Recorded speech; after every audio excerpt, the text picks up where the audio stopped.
एक छोटे से गांव में गंगा नदी के किनारे एक कुम्हार रहता था, भीम। भीम मिट्टी के दिए बनाता था और उसकी कला में एक अजीब सी बात थी। उसके बनाए दिए सिर्फ रोशनी नहीं देते थे, वे एक उम्मीद भी जगाते थे।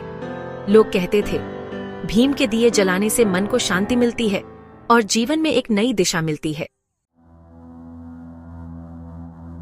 भीम की जिंदगी में भी एक तूफान आया। एक भयंकर बाढ़ में उसका सब कुछ बह गया, उसका घर, उसका परिवार और उसकी मिट्टी। भीम बिल्कुल अकेला रह गया और उसका दिल दुख से भर गया। उसने अपनी कला को छोड़ दिया और एक भिखारी की तरह जीवन बिताने लगा। कई साल बीत गए। भीम अब एक बूढ़ा और थका हुआ आदमी था। उसने अपनी उम्मीद खो दी थी और उसे लगता था कि उसकी जिंदगी बेकार है। एक दिन एक युवा लड़की जिसका नाम लक्ष्मी था, गांव में आई।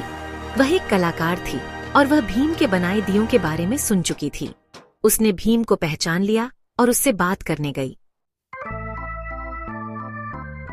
भीम जी, मैंने आपके बनाए दियों के बारे में बहुत कुछ सुना है। आपके दिए सिर्फ मिट्टी के नहीं, उम्मीद के भी प्रतीक हैं। आप अपनी कला को क्यों छोड़ दिया?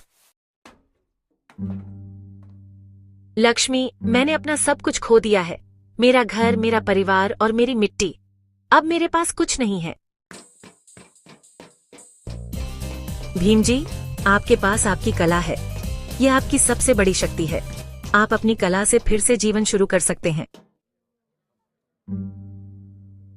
लेकिन लक्ष्मी, मैं अब बहुत बूढ़ा हो गया हूँ, मेरे हाथ कांपते हैं और मेरी आंखें कमजोर हो गई हैं। मैं अब दिए नहीं बना सकता।